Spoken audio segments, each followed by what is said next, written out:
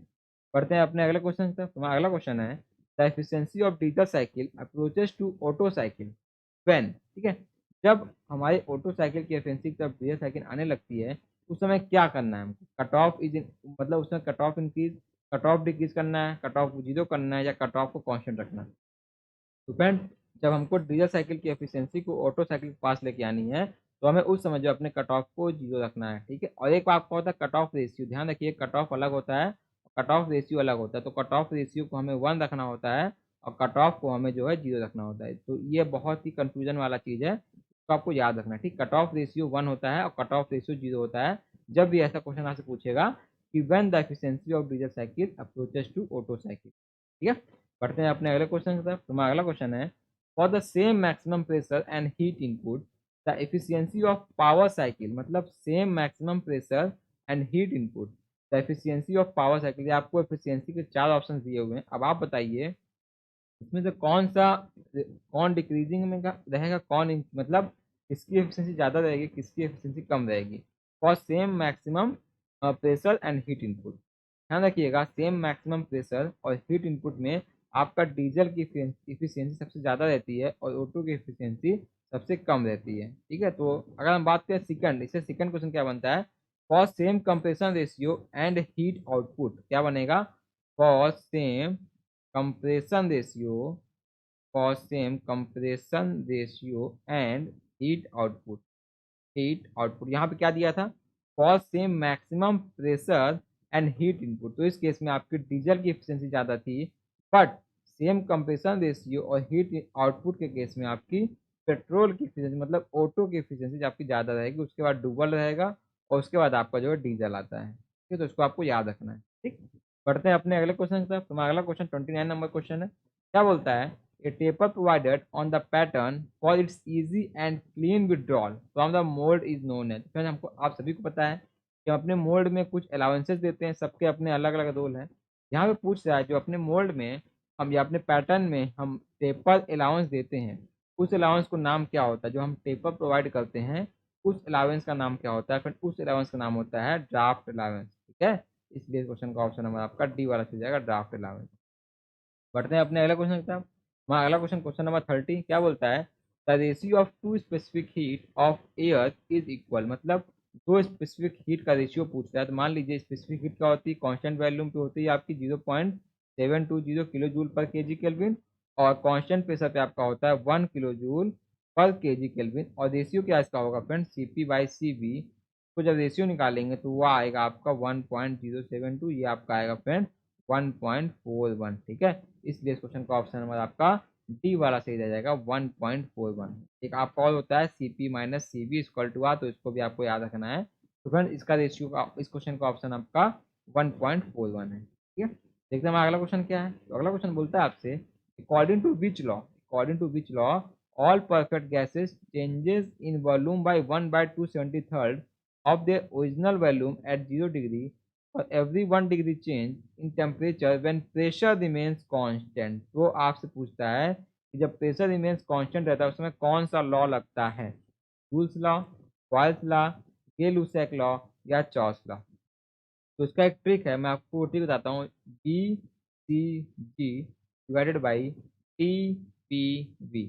B मतलब हो गया आपका बॉयल्स लॉ, सी मतलब आपका हो गया चॉस लॉ, और जी मतलब आपका हो गया गे-लुसैक्स लॉ, ठीक है। तो बॉयल्स लॉ में टेम्परेचर कांस्टेंट होता है, ठीक।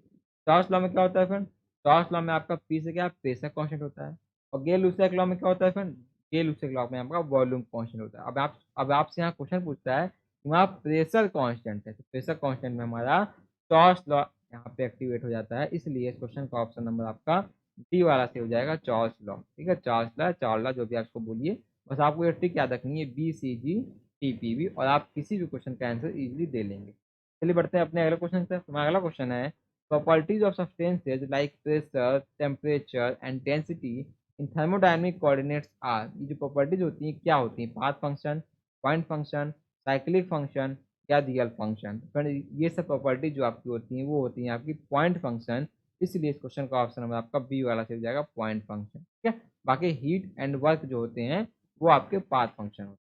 बढ़ते हैं अपने अगले क्वेश्चन से। तो अगला क्वेश्चन है, work done in an adiabatic process between a given pair of end state depends on, ठीक है। मतलब किसी एडियाबैटिक प्रोसेस में अगर वर्क हो रहा है तो given pair of end state में वो क्या मतलब वो किस पे डिपेंड करता है, फ्रेंड ध्यान रखिएगा, वो आपका index value n value of index मतलब एन पे डिपेंड करता है, इसलिए इस क्वेश्चन का ऑप्शन नंबर आपका सी वाला सही हो जाएगा। बात करें अपने अगले क्वेश्चन की, तुम्हारा अगला क्वेश्चन है, which is true for reversible polytropic process. में से पॉलीट्रॉपिक रिवर्सिबल पॉलीट्रॉपिक प्रोसेस के लिए क्या सही है, temperature remains constant, entropy remains constant, enthalpy remains constant या some heat transfer take place. ध्यान रखिएगा, रिवर्सिबल पॉलीट्रॉपिक प्रोसेस में आपका इंथैल्पी जो है वो कांस्टेंट रहती है, इसलिए इस क्वेश्चन का ऑप्शन नंबर सी से हो जाएगा इंथैल्पी रिमेन्स कांस्टेंट, ठीक है। पढ़ते हैं अपने अगले क्वेश्चन से। तुम्हारा अगला क्वेश्चन है, for which of the following substance the internal energy and enthalpy are the functions of temperature only। तो फ्रेंड आपको सभी को मालूम होगा इसका सही आंसर क्या होगा। देखिए आपको बताता हूँ, इंथैल्पी जो आपकी होती है एच की हम बात करें तो उसका फॉर्मूला आपको याद रखना है, होता है U प्लस पी वी। ये आपको याद रखना है, इंथैल्पी का फॉर्मूला क्या होता है, U प्लस पी वी, ठीक है। अब यहाँ पे क्या बोलता है, किस सब्सटेंस के लिए, for which substance the internal energy and enthalpy. तो आपका इंटरनल एनर्जी और इंथैल्पी किस are the functions of temperature only. तो फ्रेंड ये सिर्फ आपके लिए होता है परफेक्ट गैस के लिए, ठीक है।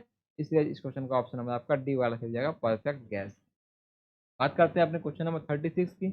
36 बोलता है आपसे, change in enthalpy in a close system is equal to heat transfer if the reversible process takes place at constant pressure, ठीक है। जब कांस्टेंट प्रेशर पे हमारा रिवर्सिबल प्रोसेस होता है तो जो चेंज इन इंथैल्पी होता है हमारा, change in enthalpy in a close system वो इक्वल किसके इक्वल होता है, वो आपका जो हीट ट्रांसफर हो रहा है वो इसके इक्वल होता है, इसलिए इस क्वेश्चन का ऑप्शन नंबर आपका ए वाला से हो जाएगा प्रेशर, ठीक है। सबसे आसान क्वेश्चन है फ्रेंड, इसमें ज़्यादा इसमें एक्सप्लेनेशन नहीं चाहिए हमको, ठीक है। पढ़ते हैं अगले क्वेश्चन की तरफ। हमारा अगला क्वेश्न है, the efficiency of Carnot engine depends on. तो कार्नोट इंजन का अगर हम एफिशिएंसी फॉर्मूला देखें तो क्या होता है, T1 minus T2 divide by t, मतलब difference between higher temperature and lower temperature divide by T1। तो इस क्वेश्चन का ऑप्शन नंबर डी वाला से हो जाएगा टेम्परेचर ऑफ सोर्स एंड, क्योंकि T1 T2 जो है आपके टेम्परेचर है सोर्स एंड सिंक के, ठीक है। तो ऑप्शन डी इसका सही होने वाला है। पढ़ते हैं अपने अगले क्वेश्चन की तरफ। क्वेश्चन 38 क्या बोलता है, Stirling and Ericsson cycle. Friend ये भी आपको सिंपल वन लाइनर क्वेश्चन से सर, स्टर्लिंग और इरेक्शन साइकिल जो होती हैं आपकी वो आपकी रिवर्सिबल साइकिल्स होती हैं, इसलिए इस क्वेश्चन का ऑप्शन नंबर आपका ए वाला से हो जाएगा रिवर्सिबल साइकिल। बात करते हैं अपने अगले क्वेश्चन की तरफ। सुपर चार्जिंग से क्वेश्चन आया हुआ है, तो सुपर चार्जिंग से फ्रेंड ये आप सीधे डिफिनीशन पूछता है, इसमें कुछ हमको ध्यान नहीं लगाना है। अगर आपने सुपर चार्जिंग पढ़ा हुआ है तो आप इसकी डिफिनीशन से सीधा क्वेश्चन पूछता है। यहाँ पे ऑप्शन नंबर आप ए देखिए क्या लिखा हुआ है, supplying the intake of an engine with air at density greater than the density of the surrounding atmosphere. तो हम अपने सिलेंडर में जो है इंजन में जो है जो एयर भेजते हैं वो हायर डेंसिटी का भेजते हैं सराउंडिंग एटमॉस्फेयर से। इस प्रोसेस को हम बोलते हैं सुपर चार्जिंग प्रोसेस। बात करते हैं क्वेश्चन नंबर 40 की। क्या बोलता है, compression ratio for diesel engine में हैव द रेंज ऑफ। तो यहाँ पे आपको डीजल इंजन और पेट्रोल इंजन दोनों का कंप्रेशन रेशियो आपको याद होना चाहिए। तो हम बात करें डीजल इंजन की, उसका 16 से 20 वेरी करता है और पेट्रोल इंजन का 6 से 11 वेरी करता है। तो फ्रेंड्स ये कोई हार्ड एंड फास्ट रूल नहीं है, ये 16 से 20 ही रहेगा और ये 6 से 11 रहेगा। ये एक दो नंबर आगे पीछे हो सकता है, बट ये आपका अप्रोक्सीमेटली इतने में ही वेरी करता है। ठीक, तो यहाँ पे इस क्वेश्चन का ऑप्शन नंबर कौन सही होगा, क्वेश्चन का ऑप्शन नंबर बी वाला सही हो जाएगा, 16 to 20। ठीक है, तो डीजल इंजन का कंप्रेशन रेशियो अधिक होता है और पेट्रोल इंजन का कंप्रेशन रेशियो कम होता है। बात करते हैं अपने अगले क्वेश्चन की। अगला क्वेश्चन है द टू स्ट्रोक इंजन है, 41 नंबर क्वेश्चन है ये। क्या बोलता है, the two stroke engine have, option A one suction valve and one exhaust valve, option B one suction valve and one exhaust valve operated by two cam, यहाँ पे था operated by one cam, option C only ports covered and uncovered by piston to effect charging and exhausting, option D none of this. तो friend ध्यान रखिएगा, आपको अगर to stroke engine की बात करता है तो टू स्ट्रोक इंजन में ओनली पोर्ट्स दिए होते हैं। ठीक है, जो हमारे इंजन के पिस्टन को मतलब कवर और अनकवर करता है पोर्ट्स को पिस्टन के द्वारा। इसलिए इस क्वेश्चन का ऑप्शन नंबर आपका सी वाला से हो जाएगा, only ports covered and uncovered by piston to effect charging and exhausting. बढ़ते हैं अपने अगले क्वेश्चन की तरफ। तो हमारा अगला क्वेश्चन है मोस्ट test is used for multi cylinder spark ignition engine to to determine, मतलब हम मोस्ट टेस्ट का इस्तेमाल multi cylinder spark ignition engine में क्या जानने के लिए करते हैं, thermal efficiency, mechanical efficiency, volumetric efficiency या रिलेटिव इफिशियंसी। तो फ्रेंड आप ध्यान रखिएगा, इसका इस्तेमाल हम करते हैं मैकेनिकल इफिशियंसी को जानने के लिए, इसलिए इस क्वेश्चन का ऑप्शन नंबर आपका बी वाला सही हो जाएगा कि मोस्ट टेस्ट को हम मैकेनिकल इफिशियंसी को निकालने के लिए करते हैं।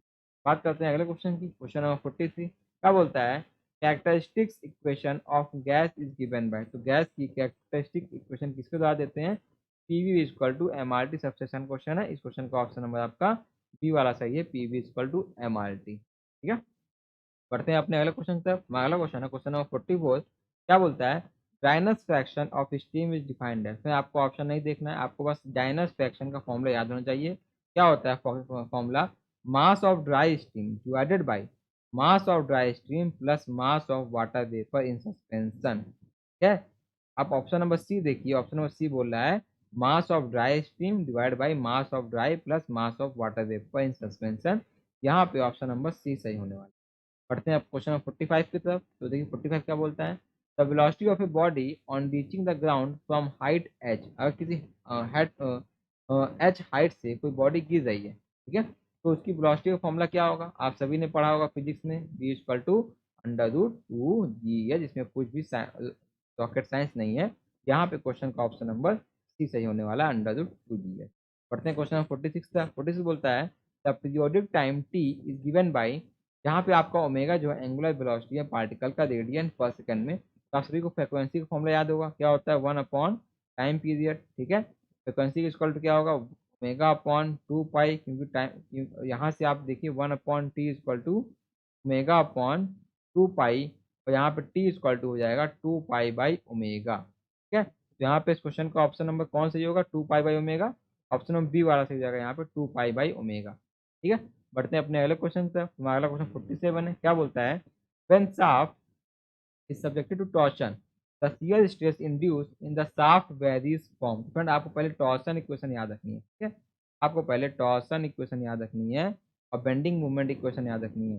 टॉर्शन इक्वेशन क्या होती है, T by J equal to tau by R equal to G theta by L. तो ये होती है आपकी टॉर्सन इक्वेशन। ठीक है, अब यहाँ पे बोलता है कि जब किसी शाफ्ट को हम टॉर्सन इक्वेशन मतलब टॉर्सन लगा रहे हैं तो उसमें शियर स्ट्रेस होगा वो कैसे होगा। तो आपको पहले इसका शियर स्ट्रेस डिस्ट्रीब्यूशन डायग्राम आना चाहिए। मान लीजिए या वो कोई शाफ्ट है, या वो कोई शाफ्ट है, ये इसकी रेडियस आर है और यहाँ पे इस पर हम स्ट्रेस लगाएंगे। तो अगर इसका हम यहाँ मान लीजिए हम इस पर स्ट्रेस लगा रहे हैं, ठीक है, इधर इधर इसको मोड़ रहे हैं। अगर यहाँ पे इसका हम शियर स्ट्रेस डिस्ट्रीब्यूशन देखेंगे तो ये कुछ ऐसे बनता है, ये कुछ आपका ऐसे बनता है, ये इधर मैक्सिमम होता है और ये आपका इधर मैक्सिमम होता है। ठीक है, ये आपका न्यूट्रल एक्सिस होती है, ये आपकी न्यूट्रल एक्सिस होती है। यहाँ पे आपका टाउ मैक्सिमम होता है, यहाँ पे आपका टाउ मैक्स। तो आपको यहाँ पे क्या मिल रहा है, आपको क्या मिल रहा है कि सेंटर पे आपकी स्ट्रेस वैल्यू 0 है और एंड पे आपकी शियर की वैल्यू मैक्सिमम है। तो ऑप्शन नंबर ए देखिए, ऑप्शन नंबर सी देखिए क्या बोल रहा है, 0 at the centre to maximum at the circumference. मतलब सर्कमफ्रेंस पे आपकी टाउ की वैल्यू मैक्सिमम है और सेंटर पे आपकी जो है टाउ की वैल्यू 0 है। यहाँ पे इस क्वेश्चन का ऑप्शन नंबर सी वाला सही हो जाएगा। ठीक है? बात करते हैं अपने अगले क्वेश्चन। तो अगला क्वेश्चन है, the polar moment of inertia of A hollow shaft का आपसे पोलर मोमेंट ऑफ इनर्शिया पूछा है। तो आपको कुछ नहीं, आपको एक फॉर्मूला याद होना चाहिए कि polar moment of inertia formula क्या होता है, पाई/32 टी की power capital minus small D की पावर 4। ये आपका होता है पोलर मोमेंट ऑफ इनर्शिया का फॉर्मूला। ठीक है, पढ़ते हैं अपने अगले क्वेश्चन की तरफ। तुम्हारा अगला क्वेश्चन क्या है, 49 नंबर बोलता है, a thin cylindrical shell of diameter d and length l, thickness t is subjected to a internal pressure p, the hoop stress in the cell। Friend आप मान लीजिए कि आपको कोई सिलेंड्रिकल बॉडी, थिन सिलेंड्रिकल है, आपको थिन सिलेंड्रिकल बॉडी, आपको इसको बीच से आपने इसको कट कर दिया। आप इसको कट करेंगे तो आपको कुछ ऐसा देखने को मिलेगा। मान लीजिए आपको कुछ ऐसा देखने को मिल रहा है कि आपका सिलेंड्रिकल कटा हुआ सिलेंडर है आधा, है, ये आपका जो है कटा हुआ सिलेंडर है, ये ऐसे और ये ऐसे। पर ध्यान दीजिए इसके, ये आपकी सेंटर लाइन है, ये मान लीजिए आपकी सेंटर लाइन है और यहाँ पे इंटरनल प्रेशर लग रहा है। ठीक है, सिलेंडर के अंदर जो है इंटरनल प्रेशर लग रहा है। ये आपकी सिलेंडर की लेंथ एल है। ठीक, अब ये सिलेंडर की थिकनेस है, ये आपकी थिकनेस सिलेंडर की है। यहाँ पे जो सर्कमफ्रेंस पे स्ट्रेस लगता है उसको हम बोलते हैं हुप स्ट्रेस, सिग्मा एच, इसको हम बोलते हैं हुप स्ट्रेस। और जिसके अलोंग द लेंथ स्ट्रेस लगता है उसको हम बोलते हैं लॉन्गिट्यूडनल स्ट्रेस, मतलब सिग्मा एल। इसको हम बोलते हैं लॉन्गिट्यूडनल स्ट्रेस और इसको हम बोलते हैं हुप स्ट्रेस। तो अगर हम बात करें सिग्मा एच की, तो इसका फॉर्मूला क्या होता है, सिग्मा एच फॉर्मूला होता है PD/2T। अगर हम बात करें सिग्मा एल लॉन्गिट्यूडनल स्ट्रेस, इसका फॉर्मूला होता है PD/4T। ठीक है, आपसे क्वेश्चन क्या पूछता है, क्वेश्चन पूछता है कि हुप स्ट्रेस का फॉर्मूला क्या होगा। ध्यान दीजिए ये आपका फॉर्मूला है हुप स्ट्रेस PD/2T। यहाँ पे इस क्वेश्चन का ऑप्शन बी सही हो जाएगा, PD/2T। क्या पता आपसे एग्जाम में लॉन्गिट्यूडनल स्ट्रेस का फॉर्मूला पूछ ले, जहाँ पे इसका सही आंसर होगा PD/4T। ठीक है, बढ़ते हैं अपने अगले क्वेश्चन की तरफ। ये आपका फ्रेंड इस वीडियो का लास्ट क्वेश्चन होगा। मैं आपको नेक्स्ट पार्ट में और भी क्वेश्चन एक्सप्लेन कर दूंगा। यहाँ पे मैं आपको अच्छे से इसको एक्सप्लेन करता हूँ, ध्यान से देखिएगा। क्या बोलता है, the bending moment in the centre of A simply supported beam. ठीक है, एक सिंपली सपोर्टेड बीम है और bending moment of centre carrying a uniformly distributed load of W per unit length. तो आपसे यहाँ बेंडिंग मोमेंट का फॉर्मूला पूछ रहा है। क्या बोल रहा है, एक सिंपली सपोर्टेड बीम है, एक सिंपली सपोर्टेड बीम जहाँ पे आपका यूडीएल लग रहा है। ठीक है, यहाँ पे आपका यूडीएल लग रहा है और small WL per unit length पर लोड लग रहा है। तो इसका बेंडिंग मोमेंट, मतलब बेंडिंग मोमेंट का फॉर्मूला क्या रहेगा। तो ध्यान रखिएगा, अगर हम इंड स्लोप की बात करें, अगर हम इंड स्लोप की बात करें इस केस में, तो इस केस में आपका इंड स्लोप होता है WL³ डिवाइडेड बाई 24EI। ये आपका होता है इंड स्लोप का फॉर्मूला। अगर हम बात करें मैक्सिमम डिफ्लेक्शन का, अगर हम बात करते हैं मैक्सिमम डिफ्लेक्शन का फॉर्मूला, तो ये आपका होता है 5WL⁴ डिवाइडेड बाई 384EI। तो आपको ये भी याद रखना है कि मैक्सिमम डिफ्लेक्शन का फॉर्मूला होता है 5WL⁴ डिवाइड बाई 384EI और इंड फ्लो का फॉर्मूला होता है WL³ डिवाइड बाई 24EI। अगर हम बात करें मैक्सिमम बेंडिंग मोमेंट की, तो इसका फॉर्मूला आपका होता है WL²/A। ये सबसे आसान है ये। तो यहाँ पे इस क्वेश्चन का ऑप्शन नंबर आपका डी वाला चल जाएगा WL²/8। और बाकी आपको यहाँ पे इसका इंड स्लोप भी याद रखना है और आपको इसका मैक्सिमम डिफ्लेक्शन का फॉर्मूला भी याद रखना है।